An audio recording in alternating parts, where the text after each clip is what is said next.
오래전에 한 청년이 이렇게 물었습니다. 목사님, 하나님께 쓰임받고 싶어요. 이러려면 어떻게 해야 되죠? 라고 말입니다. 이 청년은 신앙도 좋았고 성격도 좋은 청년이었습니다. 그래서 제가 그럼 먼저 지금 맡겨진 일에 최선을 다하라고 말했습니다. 그러자 청년이 이렇게 반문하는 것이었습니다. 목사님, 하나님께 쓰임받고자 하는데 굳이 세상 일에 최선을 다할 필요가 있나요? 하나님이 전능하신데 굳이 내가 세상의 것에 그렇게 열심히 다할 필요가 있나요? 라고 말입니다. 여러분은 이 말에 대해 어떻게 생각하십니까?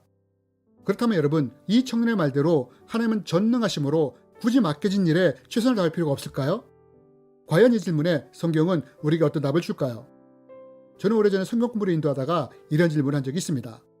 하나님은 어떤 사람을 쓰실까요? 라고 말입니다. 이 질문의 대부분의 사람들이 신앙적으로 성품적으로 준비된 사람을 쓰신다고 답을 했습니다. 아마 믿는 사람들 대부분은 이렇게 생각할 것입니다. 그리고 이 말은 맞는 말입니다. 우리는 이러한 것을 모세와 요셉을 통해 볼 수 있지 않습니까? 이들의 신앙과 성품이 연단되고 준비됐을 때 하나님이 이들을 쓰지 않았습니까? 그렇다면 여러분, 신앙과 성품이 하나님이 쓰시는 중요한 기준이니 청년의 말처럼 다른 것들은 중요하지 않고 필요가 없는 걸까요? 여러분, 이제부터 우리는 모세와 요셉을 통해 이들이 삶에서 이뤄놓은 열매와 결과물을 하나님이 어떻게 사용하셨는지에 대해 함께 나누기 원합니다. 그래서 이것을 통해 왜 우리가 맡겨진 일에 최선을 다해야 되는지에 대해 함께 배우기 원합니다. 저는 오래전에 출애굽기를 묵상하다가 이해가 되지 않는 것이 있었습니다. 그것이 무엇이냐? 여러분, 우리는 하나님이 모세를 출애굽 인도자로 부른 것을 압니다. 그런데 여러분, 하나님이 모세를 인도자로 불렀을 때 이미 이집트에는 여호수아와 갈렙이 있었다는 것을 아십니까? 저는 어느 날 출애굽기를 묵상하다가 문득 이런 생각이 들었습니다. 아니, 이미 이집트에 믿음도 좋고 신앙이 좋은 여호수아와 갈렙이 있었는데 왜 하나님이 굳이 미디안 광야에서 양을 치는 모세를 부르신 걸까? 라고 말입니다. 여러분은 이에 대해서 어떻게 생각하십니까? 왜 하나님은 이미 이집트에 40대 전후에 여호수아와 갈렙이 있었는데 굳이 미디안 광야에 있는 모세를 먼저 부르신 걸까요? 만약 누군가 모세가 여호수아보다 믿음이 더 좋아서 혹은 엿장수 맘대로듯 하나님 맘대로 하냐? 라고 말한다면 저도 할 말이 없습니다. 그런데 저는 오랫동안 이것이 궁금했습니다. 그러다 오랜 시간 후에 다시 출애굽기를 묵상하다가 한 가지 이유가 될 만한 것을 발견하게 되었습니다. 그것이 무엇이냐? 여러분, 하나님은 출애굽기 3장에서 이런 말씀을 하십니다. 여호와께서 이르시되 내가 애굽에 있는 내 백성의 고통을 분명히 보고 그들의 감독자로 말미암아 부르심을 듣고 그 근심을 알고 내가 내려가서 그들을 애굽인의 손에서 건져내고 그들을 그 땅에서 인도하여 아름답고 광대한 땅, 젖과 꿀이 흐르는 땅, 곧 가나안 족속, 헷 족속, 아모리 족속, 브리스 족속, 히위 족속, 여부스 족속의 지방에 데려가려 하노라. 여러분, 이 말씀이 어떤 말씀입니까? 이스라엘 백성들을 향한 하나님의 계획입니다. 하나님은 이스라엘 백성들을 출애굽시켜 젖과 꿀이 흐르는 가나안 땅으로 인도하겠다고 말씀하십니다. 그리고 이 말씀을 이루기 위해 모세를 선택하신 것입니다. 그렇다면 여러분, 분명 이집트에는 여호수아와 갈렙이 있었는데 왜 하나님은 굳이 미디안 광야에서 양을 치는 모세를 부르신 걸까요? 여러분, 우리는 그 이유를 우리가 읽은 출애굽기 3장을 통해서 찾아볼 수 있습니다. 하나님은 이스라엘 백성들을 출애굽시켜 젖과 꿀이 흐르는 가나안 땅으로 인도하시겠다고 하셨습니다. 그렇다면 여러분, 출애굽한 이스라엘 백성들이 가나안 땅에 들어가기 위해서 반드시 거쳐가야 할 곳이 있는데 그곳이 어디입니까? 바로 광야입니다.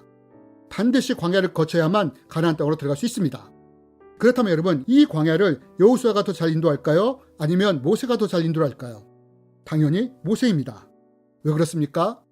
왜냐하면 이미 모세는 광야에서 40년을 살아낸 광야의 전문가였기 때문입니다.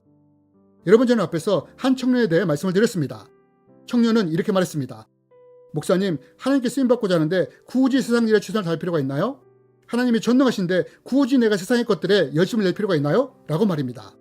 그러나 우리가 모세를 통해 보시는 것이 무엇입니까? 그럼 과연 모세만 그러냐? 여러분, 우리는 동일하게 요셉을 통해서도 이것을 찾아볼 수 있다는 것입니다. 저는 오래전에 요셉에 대해 묵상하다가 좀 이해가 되지 않는 것이 있었습니다. 그것이 무엇이냐? 여러분, 창세기 39장에 보면 하나님이 요셉의 삶을 형통케 하셨다는 말씀이 나옵니다. 여호와께서 요셉과 함께 하심으로 그가 형통한 자가 되어 그의 주인 애굽 사람의 집에 있으니 그의 주인이 여호와께서 그와 함께 하심을 보며 또 여호와께서 그의 범사에 형통하게 하심을 보았더라. 여러분, 이 말씀을 보면 하나님이 요셉을 형통케 하셨다고 합니다. 그런데 저는 이 말씀을 묵상하다가 좀 이해할 수 없는 것이 있었습니다. 그것이 무엇이냐? 여러분, 하나님이 요셉을 형통케 했다고 했는데 이 형통이 무슨 형통입니까? 요셉이 노예 일을 하는데 일이 잘 풀리도록 하는 형통 아닙니까? 그런데 이걸 보면서 문득 이런 생각이 들었습니다. 아니, 노예에서 형통하게 해봤자 결국 여전히 노예 아닌가? 진짜 형통하게 하려면 오히려 고통스러운 노예 삶에서 건져내 주시는 것이 진짜 형통 아닌가? 라고 말입니다. 여러분, 여러분이 이에 대해서 어떻게 생각하십니까? 저는 이것이 잘 이해가 되지 않았습니다. 그렇다면 여러분, 왜 하나님은 10년 동안이나 요셉을 노예 상태로 두신 걸까요? 저는 이것이 머리에 떠나지 않았고 계속해서 하나님께 묻기 시작했습니다. 그러던 어느 날 새벽 묵상 때 하나님의 감동으로 이렇게 풀어주셨습니다. 나는 요셉의 훌륭한 총리가 되길 원한다. 또한 기근의 때에 사람들을 살리는 지혜로운 청지가 되기를 원한다. 그렇다면 이때 가장 필요한 것이 무엇이겠느냐? 이것이 하나님이 제게 주신 감동이었습니다. 저는 그 순간 궁금증이 풀리면서 마치 박하사탕을 먹을 때와 같은 시원함을 느꼈습니다. 여러분, 왜 하나님은 요셉을 10년 동안이나 노예 상태로 두셨을까요? 그것은 요셉이 총리가 되었을 때 필요한 것들을 준비케 하는 훈련의 시간이었다는 것입니다. 여러분, 한 국가를 책임지는 국무총리가 국정을 운영하기 위해서 가장 필요한 것이 무엇입니까? 일반적으로 그것은 경영 능력과 관리 능력과 경제적 안목 아닙니까? 여러분, 요셉이 바로 노예 생활과 가정 총무의 일을 통해서 이러한 것들을 배웠다는 것입니다.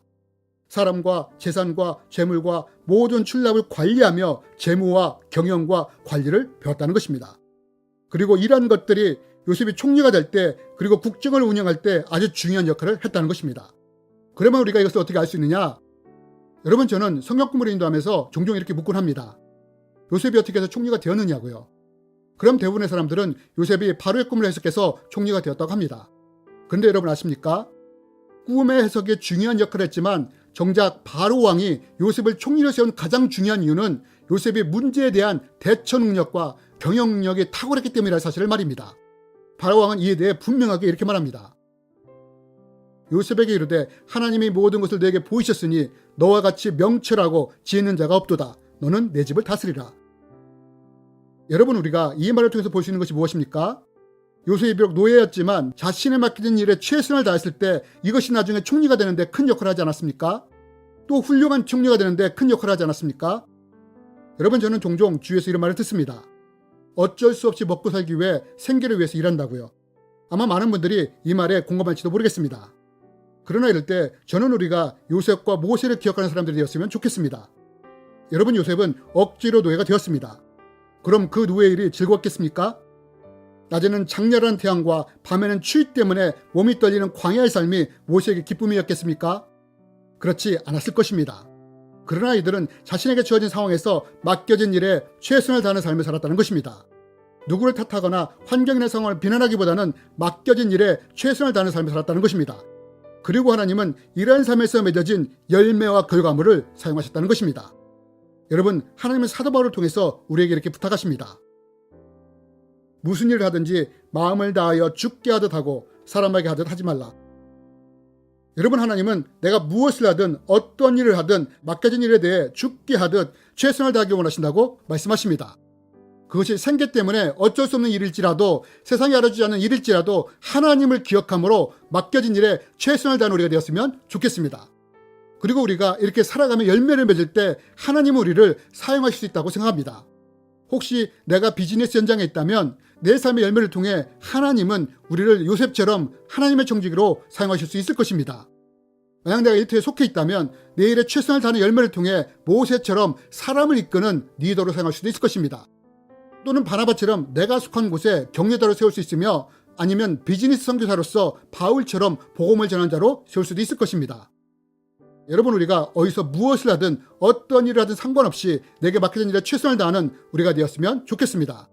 그래서 하나님이 모세와 요셉의 열매와 결과물을 쓰셨던 것처럼 우리도 그렇게 쓰임받는 사람들이 되었으면 좋겠습니다. 주님의 이름으로 여러분을 축복합니다.